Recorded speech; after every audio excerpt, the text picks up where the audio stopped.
cargo, né, Rosane? Nós usamos sempre o último cargo, então vamos chamá-lo de presidente aqui, assim como fazemos com governadores, deputados, senadores. Então, presidente Lula, eu vou começar por uma contextualização para a gente entender as viagens que o senhor está fazendo pelo Brasil e ao exterior. O que falta para o senhor se lançar, ou o PT lançar o senhor oficialmente como um pré-candidato? Porque o senhor ainda trabalha, quando fala de eleição, na condicional. Olha, Leandro, por uma razão simples, eu não tenho pressa para definir se vou ser candidato ou não. O partido já definiu que se tiver candidato, sou eu o candidato. Eu tenho que, obviamente, conversar com outras forças políticas, com outros partidos políticos. E quando chegar mais ou menos no mês de fevereiro ou março, é que eu vou conversar com o partido e vou decidir se vamos oficializar ou não a minha candidatura. Eu tenho andado pelo país e tenho andado pelo mundo para tentar mostrar para essas pessoas que o Brasil é um país poderoso, que o Brasil é um país que já foi a sexta economia do mundo, que o Brasil é um país, sabe, que já foi símbolo da preservação ambiental, sabe, nessas últimas décadas, e que o Brasil é um país que teve uma ascensão extraordinária do ponto de vista da inclusão social, que mereceu respeito por todos os países do mundo e reconhecimento pela ONU. Então é o seguinte, o Brasil vive um momento de desesperança, um momento de letargia, um momento de ódio, um momento de descrédito na política, e eu tenho andado para tentar mostrar para as pessoas que fora da política você não tem saída para o Brasil. Ou a gente resolve isso com política, ou a gente resolve isso organizando os partidos políticos, ou a gente resolve isso elegendo pessoas que tenham compromissos políticos com a sociedade brasileira, ou a gente vai de vez em quando fazer aventuras. E você sabe que a aventura não dá certo. Bolsonaro é um exemplo disso. Você sabe que o Collor foi um outro exemplo disso. Ou seja, toda vez que você tenta lançar alguém fora da política, que critica a política, que não gosta da política, o resultado sempre é pior. Sempre é pior. Então é importante que a gente discuta com a sociedade brasileira, porque no fundo, é ela que vai decidir o futuro do Brasil a partir de outubro de 2022. Presidente, os esteios do seu primeiro governo, os homens que trabalharam com o senhor, caíram por acusações de corrupção. José Dirceu foi preso lá no Mensalão.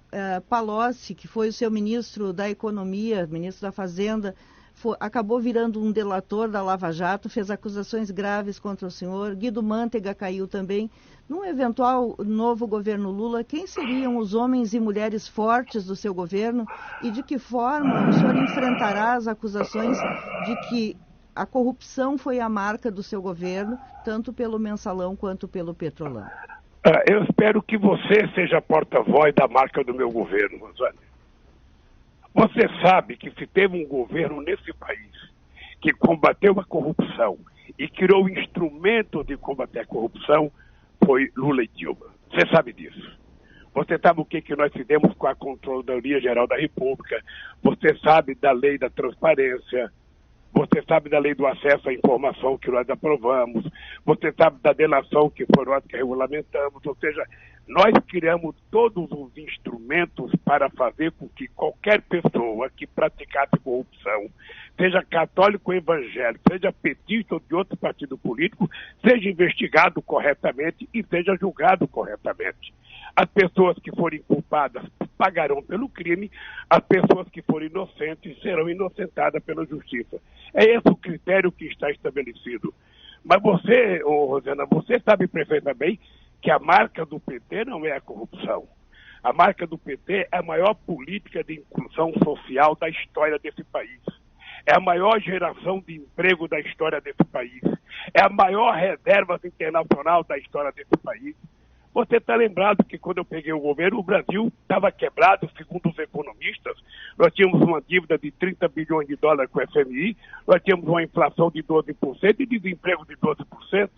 Ou seja, nós não só recuperamos esse Brasil, aumentamos o salário mínimo todo ano em 74%, sabe, nos 8 anos de governo, nós fizemos o maior programa de construção de habitação, fizemos a disposição do Rio São Francisco. Aliás, Rosana, você vai saber o seguinte, no Rio Grande do Sul Essa é uma coisa que eu vou pedir para os companheiros do PT saber, é o seguinte: o PAC 1 fez investimento no Rio Grande do Sul de 46,8 bilhões de reais. O PAC 2, que eu deixei pronto para a companheira Dilma, tinha 70 bilhões de reais para investir no Rio Grande do Sul. Eu poderia te dizer, Rosiane, se qualquer pessoa quiser fazer uma pesquisa, eu até convido vocês a fazer uma pesquisa, para saber se na história republicana desse país teve um partido e um governo que colocou mais dinheiro no Rio Grande do Sul do que nós. De estrada, sabe, de educação, de ciência e tecnologia, sabe, de água, de transporte. Ou seja, nós fizemos aquilo que nunca tinha sido feito no Rio Grande do Sul, e os dados estão, a Universidade tem, o Centro de Pesquisa do Rio Grande do Sul. Aliás, eu acho que o governador Leite sabe, porque ele sabe o que era aquela região de Pelotas antes de eu ser presidente, e ele sabe o que nós transformamos aquela região depois da duplicação da estrada até Rio Grande e depois da indústria naval em Rio Grande. Então, veja, o PT, os adversários vão sempre dizer que o PT tem corrupção. E nós vamos sempre dizer que quem praticou corrupção no PT foi punido, foi investigado, foi apurado. Nós transformamos a controladoria numa coisa muito séria nesse país. O portal da transparência já ganhou muitos prêmios na ONU, como uma das coisas mais extraordinárias já feitas por um governo. Portanto, eu dizia quando eu era presidente, Rosana, o seguinte: só tem um jeito de você não ser molestado, é você ser honesto. E isso continua. Agora, o que eu quero efetivamente fazer na campanha é mostrar que é possível consertar esse país. É possível fazer muita coisa. É possível gerar emprego. É possível gerar benefício para o povo. É possível fazer casa, sabe? É possível cuidar do povo. Então, é isso que eu quero discutir. Por que nós largamos o Brasil fora do mapa da fome da ONU e hoje nós temos 19 milhões de pessoas em estado de fome e temos 116 milhões de pessoas com alguma coisa de insegurança alimentar? Por que nós deixamos o país quase com pleno emprego? Em 2014 era 4,7% de desemprego e hoje chegou a 15%.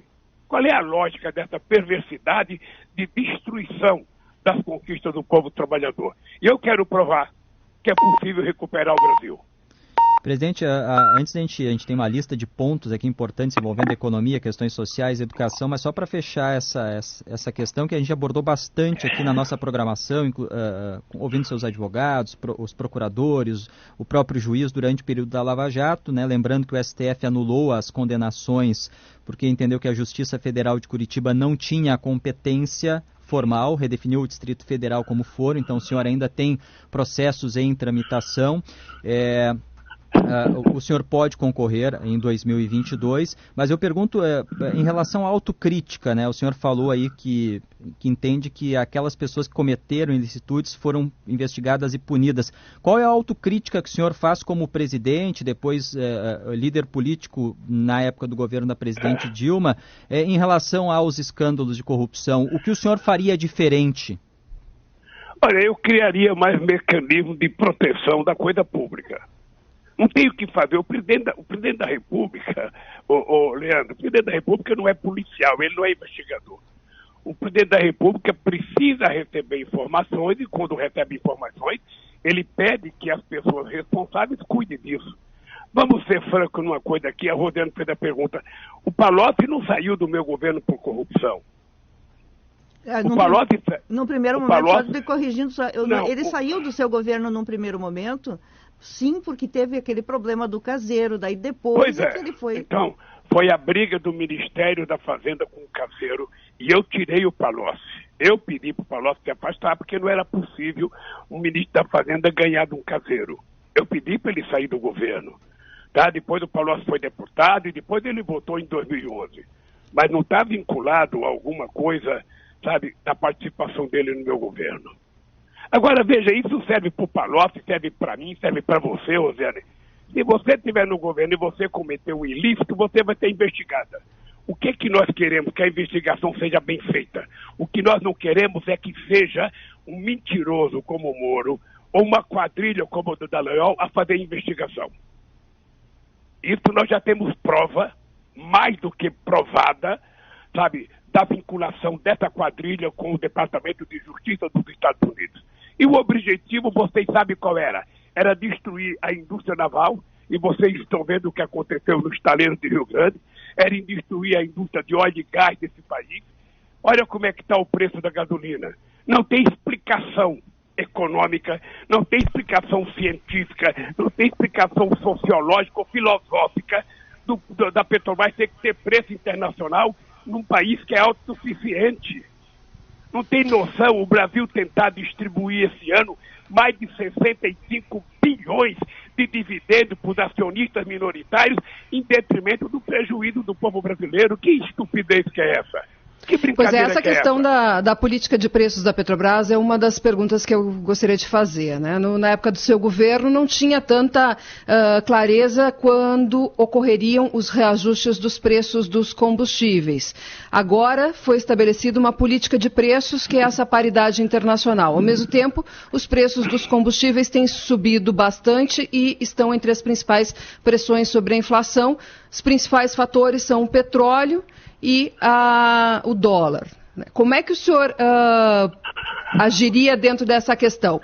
Mudaria a política de preços? Como é que agiria em relação ao câmbio, que também afeta outras questões, além dos preços dos combustíveis? Eugênio, você me parece que é economista, então deixa eu te dizer uma coisa, tá? Não tem explicação nenhuma, a não ser pagar dividendos para os acionistas minoritários, essa política de preço. Essa política de preço não é uma obrigação internacional. Mas o governo federal é o maior acionista, presidente. Não, é uma decisão da Petrobras. É uma decisão da Petrobras. Eu viro e mexo, eu vejo o Bolsonaro resmungar. Acontece que o Bolsonaro não governa o Brasil. Você sabe que ele não governa o Brasil. Ele não entende de economia, não entende de política social, não entende de futebol, não entende de sindicato, não entende de partido político. Sabe o que acontece? O Bolsonaro é uma anomalia do ódio estabelecido nesse país contra o PT nas eleições de 2018. O Brasil não merecia Bolsonaro. Ele não entende de preço da Petrobras. Eu duvido, eu vou dizer para você uma coisa. Qualquer pessoa séria que ganhar as eleições nesse país em 2022 não vai manter essa política de paridade de preço de petróleo. Não é razoável, não é respeitoso com as mulheres e os homens desse país, não é respeitoso com as pessoas que trabalham com caminhão, que tem carro, não é respeitoso. Nós não E qual política que o senhor implementaria nos preços dos combustíveis? A que eu já implementei uma vez. Eu fui 8 anos presidente da República, a Dilma foi 6 anos. E a gente tinha efetivamente uma política de preço compatível com a sobrevivência boa da Petrobras. Não existe esse argumento é eminentemente daquele complexo de vira-lata de muita gente nesse país. Se subordinar aos interesses das multinacionais que estavam preparadas para destruir a indústria de engenharia no Brasil, a indústria naval, a indústria de óleo e gás, e tentar ainda fazer um acordo de receber 3 bilhões e 800 milhões de dólares, do quais uma parte ia poder criar uma fundação. Esse é o problema. Então, uma coisa, Giane, nós temos certeza, não vai ter essa política de aumento de gás, não vai ter essa aumento de política de aumento da gasolina, não vai ter essa política de distribuição de dividendos de forma alucinada como eles estão fazendo. Se alguém tem que ganhar alguma coisa, os acionistas merecem ganhar alguma coisa. Mas quem tem que ganhar por conta da Petrobras é o povo brasileiro, que é o criador da Petrobras. É isso. Eu vou dizer alto e bom som para não ter meio entendimento, né? Nós não manteremos essa política de paridade, ponto pacífico. Tem outro ponto que foi muito criticado quando foi aprovado pelo PT, que foi o teto de gastos. Se o senhor for eleito, o teto de gastos vai ser mantido ou vai se mudar essa política também? Querida Rosiane, veja, o teto de gastos só pode ser aprovado num país em que o presidente da República não tem autoridade moral para decidir o que fazer, o que gastar, como investir, onde investir. Porque, vamos ser francos, eu vou lhe dizer uma coisa, o que é responsabilidade fiscal. Eu fui presidente 8 anos. tá? Fui presidente 8 anos. Quando eu cheguei na presidência da República, nós tínhamos uma dívida pública interna de 60% do PIB. Quando a Dilma terminou o mandato, ela estava em 32% do PIB. Nós fomos o único país do G20 que durante todo o período que governamos o país fizemos superávit primário. Responsabilidade é uma coisa que você traz, sabe, nos seus compromissos políticos. Você não pode ter uma lei que impede você fazer investimento quando é necessário fazer investimento. Uma lei de teto de gasto, que você sabe agora, Rosiane, sabe que o Bolsonaro está furando essa lei todo dia, está quebrando essa lei. Eles agora estão governando não mais pela presidência, agora é pelas emendas secretas. Eu estou com 76 anos, eu nunca ouvi falar de emenda secreta. Inventar agora uma coisa em que a Câmara tem mais poder de investimento do que a União. Isso chama-se responsabilidade fiscal, não responsabilidade fiscal. E eu, sinceramente, acho que o governo é que tem que ter responsabilidade de dizer: nós vamos investir em tal coisa porque é necessário. Você está lembrado da crise de 2008, Rosiane? Você está lembrado quando dizia que a crise ia quebrar o Brasil? Você está lembrado quando eu disse que era apenas uma marolinha e que a gente ia vencer a crise? Pois é, o que nós fizemos? Nós fizemos o PAC 1, que já estava em funcionamento, e fizemos o PAC 2. O PAC 1 foi 46 bilhões só para o Rio Grande do Sul e foi 70 bilhões no PAC 2. O que nós fizemos? Nós colocamos 500 bilhões de reais no BNDES para que o BNDES fizesse investimento em obras de infraestrutura para que a economia brasileira não precisasse parar. Não existe possibilidade de você governar esse país ou qualquer país do mundo se o governo não tiver capacidade de ser o indutor do desenvolvimento. Vamos pegar um país sério como a Alemanha e um conjunto de países como a União Europeia. Eles colocaram 760 bilhões de euros durante a crise para salvar a economia alemã e a economia europeia. O Biden cansa de anunciar todo dia trilhões e trilhões. Esse é o papel do Estado brasileiro.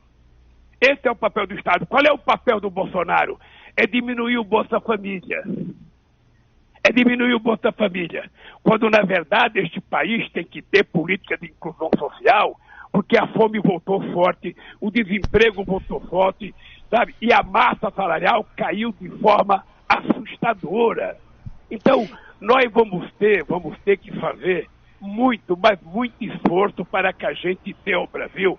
E eu queria que vocês lembrassem que quando eu era presidente, naquele famoso encontro de Copenhague, quando nós ganhamos as Olimpíadas, o Brasil era a 6ª economia do mundo.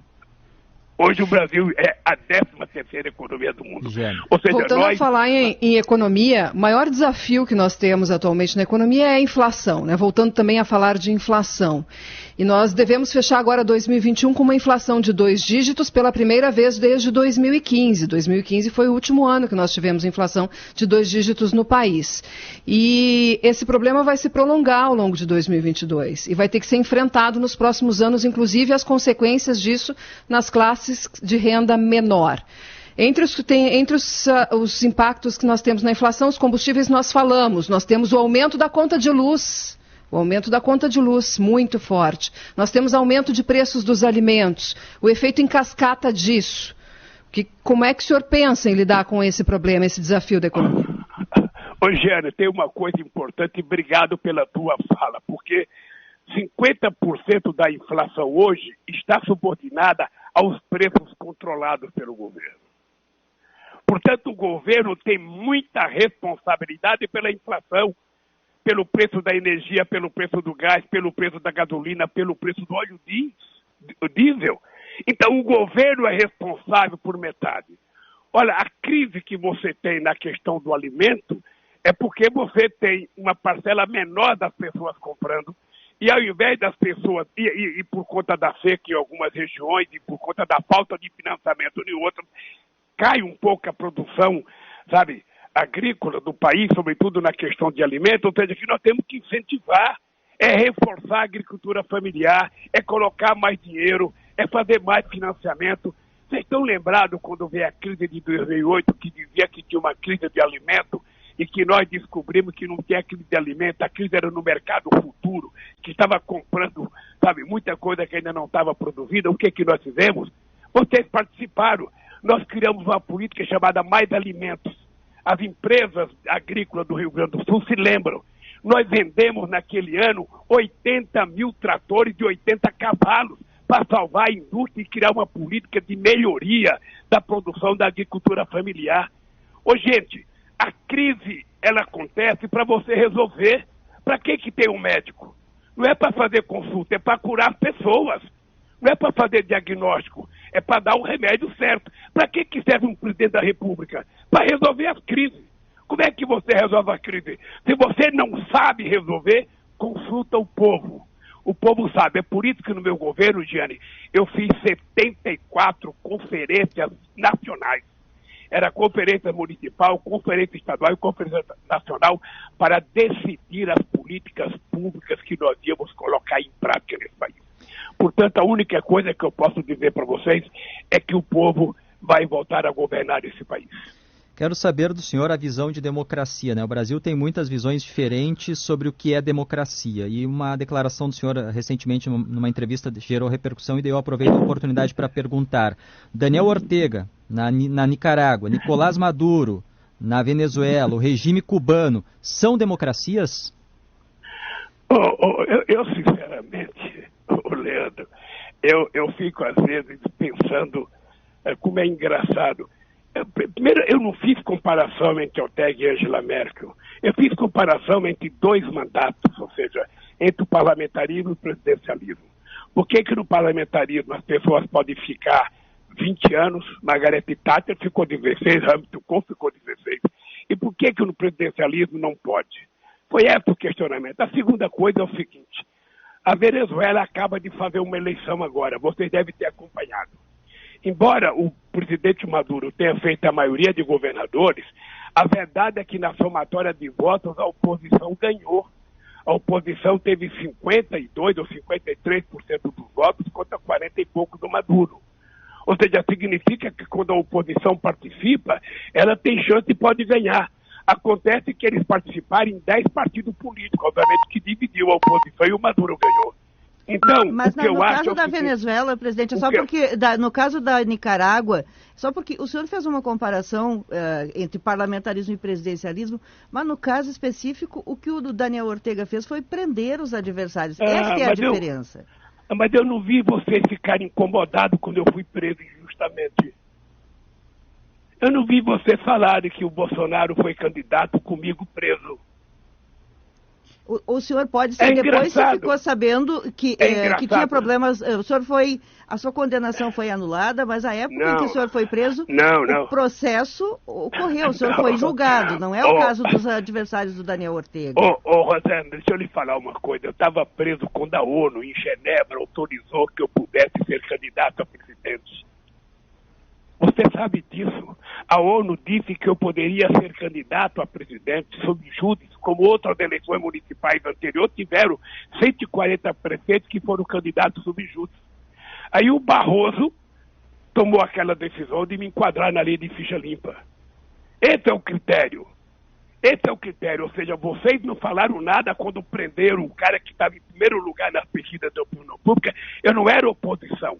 Eu era o cara que sozinho tinha mais votos que todos os outros. Me prenderam para tirar das eleições. Aí depois que acabou as eleições, agora poderemos querer fazer um acordo com o Lula. Vamos pedir para ele ficar preso em casa. Não aceito. Não faço negócio com a minha dignidade. Dignidade é uma coisa que a gente não compra em supermercado, não compra em shopping, nem vai na feira. Dignidade a gente nasce com ela e a gente cria durante o processo de vida. Por isso é que eu estou aqui agora livre e solto, sem nenhum processo, e eu acho maravilhoso o Moro se colocar candidato, porque aí aparece na imprensa quem está querendo encontrar ele como membro da terceira via, vai ser maravilhoso, e a gente vai ter que conversar com o Moro sem a proteção da toga, para dizer na cara dele que ele é mentiroso, ele é falso. Você está lembrado que quando eu fui prestar depoimento, eu falei para o Moro, eu posso chegar em casa e perguntar para meus filhos, para meus netos, para meus bisnetos, que eu estou sendo julgado por um juiz imparcial? Ele ficou, isso não é pergunta para fazer. Eu falei, é pergunta para fazer. Ele falou meio assim, titubeante, pode. Eu falei, por que o senhor não foi imparcial na minha condenação? Ele sabia que ele estava mentindo. Vocês sabem que a causa que eu fui condenado, qual é o crime que eu cometi? É um crime indeterminado. Indeterminado. Então, eu acho muito importante esse processo eleitoral. Obviamente que eu não vou priorizar essas coisas na campanha. O que menos interessa agora é o meu processo. Eu quero priorizar o seguinte: eu quero dizer ao povo brasileiro que nós seremos capazes de restabelecer a dignidade desse país, o emprego nesse país, as universidades. Vocês sabem o que eu fiz no Rio Grande do Sul de universidade. Vocês sabem quantas universidades, quantas escolas técnicas, vocês sabem quantos centros de tecnologia. É isso que eu quero fazer. Eu quero provar que é possível cuidar do povo. Porque muitas vezes vocês consideram, às vezes, um governador bom aquele que é privatista. O cara não sabe governar, então o cara toma o governo e fala, eu vou vender tudo que o Estado tem. Então vamos vender a Petrobras, vender refinaria, vender gasoduto, vamos vender a Eletrobras. Daqui a pouco estão vendendo o BNDES, o Banco do Brasil, a Caixa Econômica, estão vendendo o Banrisul, estão vendendo um banco do Estado do Rio Grande do Sul, que quando o Olívio Dutra subiu, ele foi recuperado para salvar a economia do Rio Grande do Sul. Por isso é que eu, sabe, por isso é que eu quero, nessa eleição, tem muita gente que fala, tem que discutir o novo. Sabe qual é o novo? É resolver o problema velho desse país. A gente já está com o tempo estourado, mas tem uma última pergunta que envolve a composição da sua possível chapa no ano que vem, Rosane. A gente ouviu durante muito tempo as acusações mútuas do senhor contra o PSDB, Geraldo Alckmin, e agora Geraldo Alckmin é cotado para ser o seu vice. Como é que se faz essa construção? Ele é mesmo um nome que o senhor queira ter como seu companheiro de chapa? Deixa eu falar uma coisa, Leandro. Você tem que dar uma colher de chá para mim. Não é possível, porque eu sozinho tenho mais votos que todos os meus concorrentes. Ele não pode ter o mesmo 20 minutos que eu. Tem que ser uma coisa proporcional. Você me dá um minutinho a mais, nós ficamos quitos. Nós tentamos sempre manter o equilíbrio aqui. Rosiane, deixa eu lhe dizer uma coisa. Eu já tenho 23 vices e 8 ministros da Fazenda. E eu nem sou candidato ainda. Veja, quando eu fui presidente da República, eu tive uma extraordinária relação com o Alckmin. Eu tive uma extraordinária relação com o Serra. Eu tive uma extraordinária relação com a Ieda Cruz. Eu tive uma extraordinária relação com o Rigoto. Porque eu não fazia diferença na minha relação com os entes federados. Eu não queria saber de que partido que era a pessoa. Então o Alckmin, eu tive uma extraordinária relação. O Alckmin é um governador responsável aqui em São Paulo. Ele está numa definição de partido político, nós estamos num processo de conversar. Vamos ver se a hora que eu definir ser candidato ou não, se é possível a gente construir uma aliança política. É preciso primeiro saber qual é o partido que o Alckmin vai entrar. Ele ainda não definiu. Sim. Mas é o seguinte, eu quero construir uma chapa para ganhar as eleições. E quero construir uma chapa para mudar outra vez a história desse país. Por isso vocês podem ter certeza que vocês vão me ver muitas vezes no Rio Grande do Sul inaugurando obras. Como eu já fui muitas vezes e a Dilma já foi muitas vezes. Sabe, se eu perguntasse para vocês qual é a obra que o Bolsonaro fez no Rio Grande do Sul, vocês não saberiam dizer. Eu lembro que muitas vezes, só mais uma coisinha aqui, eu lembro que muitas vezes, você está lembrado da medida provisória, sabe, 432 de 2008, que salvou o agronegócio nesse país. Você está lembrado de um acordo que foi de 75 bilhões de reais. Se eu não faço aquele acordo, o agronegócio brasileiro tinha falido. Eu sei que hoje eles me criticam, mas eu estou dizendo isso para eles lembrarem, quem sabe um dia eu falar, puxa vida, Lula, nós fomos injustos com você. Você salvou a gente quando a gente estava quebrado. Você salvou a agricultura brasileira. Ok. Então, eu quero te agradecer, cobrando que toda vez que você me chamar, eu tenho que ter um minutinho a mais do que os outros.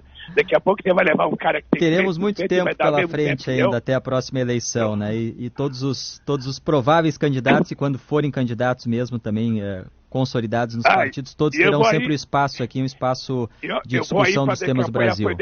Eu vou aí fazer campanha para o Edgar Preto, pode ficar certo. Aí, quem sabe, você me convida para ir ao vivo. Esperamos ano que vem ter todos os candidatos ao vivo aqui no estúdio, né, com o controle da pandemia. Ex-presidente Lula, muito obrigado pela atenção e bom dia. Um abraço e bom dia para você, bom dia para a Rosiane, bom dia para a Giana e bom dia para o povo do Rio Grande do Sul. Muito obrigado. 8h52, dentro do possível aqui do espaço, entramos em temas importantes, temas que estarão no debate, né? Tem questões que envolvem citações a outros que eles poderão responder no debate. A campanha eleitoral será assim, né? O debate, está muito claro que o ex-presidente Lula vai ser o candidato do PT, né? Não tem nenhuma dúvida.